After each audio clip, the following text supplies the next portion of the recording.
After Cal Neva, Marilyn Monroe didn't trust anyone. 9 days later, she was gone. Not suddenly, not dramatically, not the way conspiracy theories describe, with shadowy assassins and hidden plots and cover-ups that stretch across decades. She faded, quietly, incrementally, in ways that the people around her noticed but didn't fully understand, in ways that looked like rest but were actually shutdown, in ways that seemed like calm but were actually resignation. This is the story of the 9 days between fear and collapse, the 9 days between returning home and the night of August 5, 1962. The 9 days that tell us more about trauma, about psychological crisis, about the terrible limits of human endurance than any conspiracy theory ever could, because what happened to Marilyn Monroe in those final 9 days wasn't mystery, it was something far more devastating. It was what happens when a traumatized nervous system pushed past its breaking point simply stops believing that survival is possible. If you followed this series from the beginning, if you want to understand how this story ends not with secrets but with unbearable human truth, stay with me. Because by the end of this video, you'll recognize the quiet warning signs most people miss because they don't look like an emergency. In the first episode, we examined what happened inside Marilyn Monroe's brain after Cal Neva. We explored how trauma rewires neural pathways, how later reports of Dr. Ralph Greenson's notes describe heightened fear and suspicion, reactions that can be consistent with trauma under real stress, how her threat detection system locked into permanent high alert. We understood that her brain wasn't broken. It was functioning exactly as evolution designed traumatized brains to function when the environment proves genuinely dangerous. In the second episode, we followed what happened when trust collapses completely. We saw how Marilyn withdrew from friends like Pat Newcomb, how she perceived housekeeper Eunice Murray's presence as surveillance, how she began questioning everyone's motives and retreating into isolation. We learned about Greenson's WAIF framework, about the paradox where therapeutic structure felt like control, about the moment when someone stops asking for help because they no longer believe help exists. This third episode doesn't introduce new villains or chase hidden plots. It follows time, day by day, behavior by behavior, because psychological collapse doesn't happen in a dramatic moment. It happens quietly, incrementally, in small behaviors that accumulate until the weight becomes unbearable. When Marilyn Monroe returned to her Brentwood home after Cal Neva, later accounts describe her as noticeably quieter and slower. Her responses were delayed, as if each word required effort she barely possessed. Her movements had a quality of heaviness, like someone moving through water. She canceled plans. She stayed inside when she normally would have ventured out. She slept irregularly, falling into exhausted unconsciousness at odd hours and then waking disoriented. Some people around her interpreted these changes as Marilyn finally resting after weeks of crisis. After months of hypervigilance, rest seemed like exactly what she needed. Sleep seemed restorative, quiet seemed healing, but this wasn't rest, it was shutdown. In trauma psychology, this state is known as nervous system exhaustion. After prolonged hypervigilance, after weeks of operating at maximum threat alert with stress hormones constantly flooding the system, the brain simply cannot sustain that activation anymore. When depletion reaches critical mass, the nervous system doesn't return to baseline, it collapses inward. All non-essential processes shut down. The person appears calm, quiet, restful, but internally, they're experiencing hibernation triggered by crisis rather than genuine recovery. Marilyn wasn't choosing to rest. Her nervous system was forcing shutdown because it literally couldn't continue operating at the stress levels it had been enduring. And the tragedy is that this shutdown phase, which looks like improvement to people who don't understand trauma neuroscience, is actually one of the most dangerous psychological states possible. Because when the nervous system shuts down, it takes with it the energy required to seek help, to communicate needs, to take action that might change circumstances. By the middle of that final week, some later accounts describe phone conversations that felt fragmented, incomplete. She didn't explain what she was feeling, she didn't accuse anyone, she didn't articulate clear requests for help. Instead, reports suggest she spoke in brief phrases that conveyed exhaustion without detail. "I'm tired. I can't do this anymore. I don't feel safe. Everything is too much." These kinds of statements sound like crisis signals to anyone familiar with trauma psychology. But to people hearing them in real time, without framework for understanding traumatic resignation, they can register as vague complaints rather than emergency warnings. because if someone isn't being dramatic, isn't threatening harm or making specific accusations, the exhaustion can sound like normal tiredness rather than neurological collapse. This communication pattern reflects what happens when traumatic overwhelm exceeds language capacity. The specific threats, the individual fears, all blur together into undifferentiated, unbearable feeling. The person can't explain what's wrong because everything feels wrong simultaneously, so they say things like, "I'm tired," because that's the only phrase that comes close to describing the exhaustion of trying to survive with a nervous system pushed past its limits. The people receiving these calls reportedly responded with reassurance and encouragement.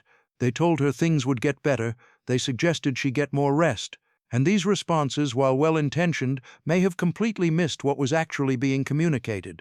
Not temporary sadness, but a signal that capacity to continue had reached its limit. But because the signals were quiet rather than loud, they may not have registered as the emergency they actually were. This is the moment people mistake for recovery because the panic is gone. As the days moved closer to August 5th, accounts suggest Marilyn's withdrawal deepened in ways that some people continued to interpret as improvement. She limited visitors even more strictly. She avoided long conversations. She reportedly stopped pushing back against decisions being made on her behalf. She became compliant, agreeable, passive, in ways that might have seemed like she was finally accepting help. This is where many people fundamentally misunderstand trauma psychology. They interpret calm after crisis as healing. They see compliance after resistance as acceptance. But psychologically, this stage is far more dangerous than the hypervigilant phase that preceded it, because this calm isn't peace. This compliance isn't acceptance. This is resignation, the point where the nervous system stops believing that anything it does will matter, that any action will change circumstances. Resignation is fundamentally different from rest or acceptance. Rest implies possibility of restoration. Acceptance implies coming to terms with reality while maintaining hope. But resignation is the loss of hope itself. It's the conclusion that suffering is permanent, that circumstances cannot improve, that the best you can do is minimize consciousness of unbearable reality. Marilyn's increasing passivity, as described in later accounts, reflected this psychological state. She wasn't accepting treatment because she understood its wisdom. She was complying because she no longer had energy to resist, and resistance no longer seemed to matter. She wasn't limiting visitors because she felt peaceful. She was withdrawing because connection required energy she didn't possess. Every behavior that looked like improvement was actually movement deeper into the most dangerous psychological territory possible. By August 4, accounts describe Marilyn's relationship with medication as having reached a critical point. She had been using barbiturate sedatives for years to manage chronic insomnia, but in the weeks following Cal Neva, reports suggest her use had intensified as her hypervigilance made natural sleep increasingly difficult. The cycle of sedative dependency can create difficult patterns. When someone uses strong sedatives repeatedly to force sleep, these medications can disrupt restorative sleep patterns, especially when used over time, so the person wakes feeling worse, which increases anxiety and exhaustion, which makes the next night's sleep even more difficult, so they take more. And the cycle continues, with tolerance building so that doses that used to work become less effective. Some accounts describe Marilyn on August 4 as unusually detached, speaking slowly, moving carefully, exhibiting signs of sedation even during daytime hours. This suggests someone whose body had become dependent on central nervous system depressants for baseline functioning. And the danger of this state is that the margin between what works and what becomes dangerous can narrow significantly. Dr. Greenson was reportedly aware of Marilyn's medication patterns and had attempted interventions, but those efforts required time and environmental stability that didn't exist in her final weeks. The studio crisis, the Cal Neva trauma, the trust collapse, all of these factors made immediate change extremely difficult. So Marilyn reportedly continued patterns that were growing increasingly risky, not because she wanted harm, but because she desperately needed the temporary relief that sedation provided. On the final full day of her life, various accounts describe several brief calls that, in retrospect, feel like quiet goodbye signals, exhaustion without explanation. Reports suggest she spoke with Joe DiMaggio and sounded profoundly tired. Accounts also describe a call involving Peter Lawford, though versions differ on how concerned he seemed. and reports say she reached out to Ralph Roberts, asking if he could come by, later regrets suggesting the request may have been less about plans and more about needing human contact. If you've ever watched someone go quiet after being overwhelmed, this is why that silence can be the loudest alarm. On the night of August 5, 1962, Marilyn Monroe was in her bedroom in her Brentwood home. Setting aside all speculation about who may or may not have been there, what secret meetings may or may not have occurred, the documented facts tell a story that requires no conspiracy to be tragic. Eunice Murray was in the house but not in Marilyn's bedroom. Accounts suggest Dr. Greenson visited earlier that evening and was concerned about her condition. During what would be their final interaction, Marilyn was reportedly subdued and exhausted, but accounts don't describe active statements of intent to harm herself. Greenson reportedly left believing she would sleep. At some point during the night, Marilyn took sedatives. Whether she intended the dose to be lethal, whether she misjudged how much she had already taken, whether her tolerance had shifted, whether she was so sedated that she lost track, these questions have no definitive answers that everyone agrees upon. What is documented is that the level of sedatives found in her system was sufficient to cause death, that her body was discovered in the early morning hours. Whether her death was accidental or intentional is not the focus of this series because that question actually misses the more important point. What matters is that Marilyn Monroe's nervous system had been pushed beyond sustainable limits. 9 days earlier, she had returned from Cal Neva with her trust architecture completely collapsed, her threat detection system in permanent overdrive, her capacity for hope eliminated by traumatic resignation. In those 9 days, she had moved through nervous system shutdown, communication breakdown, deepening isolation, medication dependency, and complete loss of belief that her circumstances could improve. When a human being reaches that state, when their neurological and psychological resources are completely depleted, the question of intent becomes less important than understanding the system failure. Because whether death comes accidentally or purposefully, it comes from the same source, a system that simply cannot continue operating under the conditions it's been forced to endure. For 60 years, people have tried to solve the mystery of Marilyn Monroe's death. They've investigated shadowy conspiracies involving powerful political figures. They've analyzed evidence of potential cover-ups. They've built elaborate theories about who wanted her dead and why. And while some questions about that night may never be fully answered, the focus on conspiracy has sometimes obscured what trauma research can actually teach us. This series isn't trying to prove a plot. It's trying to understand a pattern, what severe trauma combined with isolation and exhaustion can do to a human nervous system. Every single factor we've discussed, developmental trauma, adult re-traumatization, psychological crisis, treatment limitations, social isolation, substance dependency, was documented and visible to at least some people in Marilyn's life. Dr. Greenson knew about her trauma history, friends knew about her isolation, medical professionals knew about her medication patterns. The pieces were all there, but reportedly no one put them together into accurate understanding of how close she was to complete collapse. Treatment approaches were working within paradigms that didn't yet have the trauma neuroscience frameworks we have today. Friends were trying to provide support while possibly misinterpreting her resignation as improvement. Everyone may have seen pieces of the situation, but the full picture of someone in the final stages of traumatic collapse wasn't yet widely understood the way it is now. And this is what makes conspiracy theories psychologically appealing but sometimes limiting. They offer the comfort of believing that if we just identify the villains, if we just expose the plot, we can understand what happened. But trauma research suggests a different kind of truth, one that's harder to accept because it doesn't offer clear villains or simple solutions. It suggests that trauma can be lethal, not always dramatically, not always obviously, but through accumulated neurological and psychological damage that eventually exceeds the system's capacity to cope.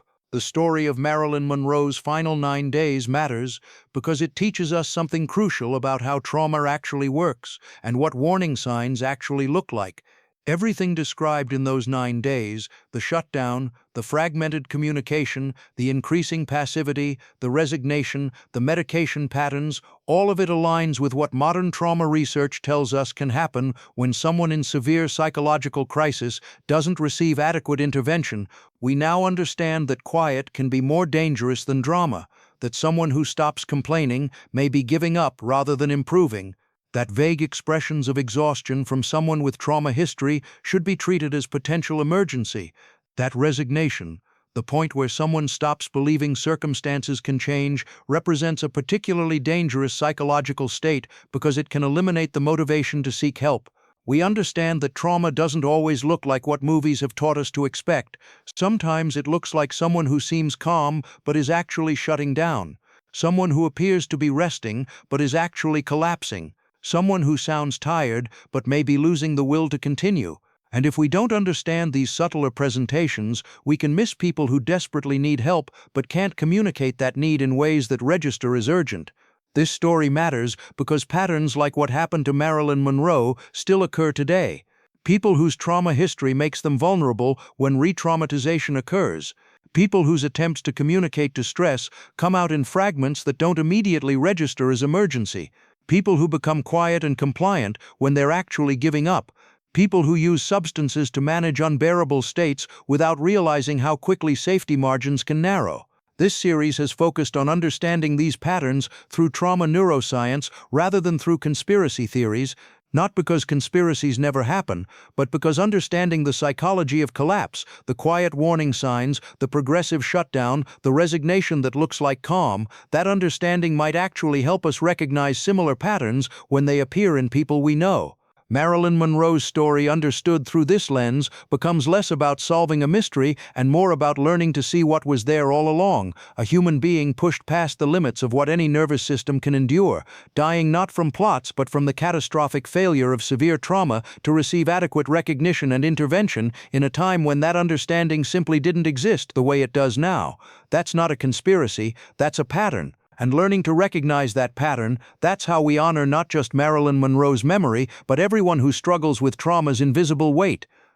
And if you haven't watched Part 1 and Part 2 yet, start there, because this story only makes sense in order. If this series has shown you something new about trauma, about psychological collapse, about the warning signs that appear when someone is moving toward crisis, then it accomplished what it set out to do. Because Marilyn Monroe's story doesn't need secrets to be devastating. It doesn't need hidden plots to be tragic. It just needs to be understood for what it actually was, a human being pushed past sustainable limits, with a system failure that we can now recognize and potentially intervene in earlier if we know what to look for. Subscribe to this channel if you want more stories that look beneath Hollywood's glamorous surface to find the human beings who paid unbearable costs for fame.